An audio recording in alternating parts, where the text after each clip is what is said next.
And finally, the Karnataka Chief Minister Siddaramaiah is getting down to action. Will be conducting inspection rounds across Bengaluru tomorrow after the water is drained, a full 24 to 48 hours after torrential downpour in the city.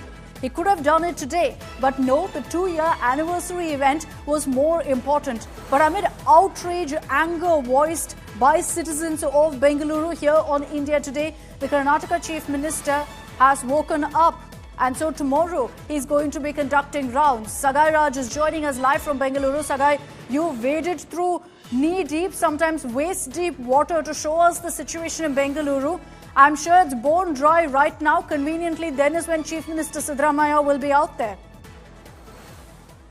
The Karnataka Chief Minister Siddaramaiah will be back in Bengaluru by tonight, and he will be taking a city round tomorrow morning. In fact, he was supposed to take a city round yesterday, and it started to rain in the evening. And the CMO office has given an excuse stating that since it is raining, they will not be able to look into all the places. It will be a hurdle for them, and since they have dropped the plan of city rounds, and thereafter they went to the war room and they took stock of the situation. They have spoken to the concerned officers when it comes to the rescue operation as well as waterlogging clearance. And thereafter, they have given instructions, and they're saying that they have to work on walk-foot and ensure that clears the waterlogging every nook and corner of Bengaluru wherever it is flooding.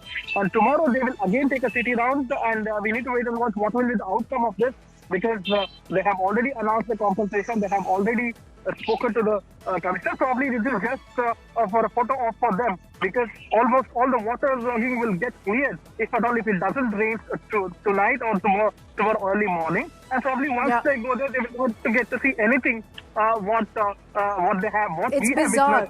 You know, what you're telling us, Sagai, is that they were supposed to go out yesterday. Fine, it was raining. What was his excuse today? Why didn't they cancel that event and focus on what's happening in Bengaluru? It's too much to expect, clearly, from our netas to prioritize the people first. Thanks very much, Sagai, for joining us with those details.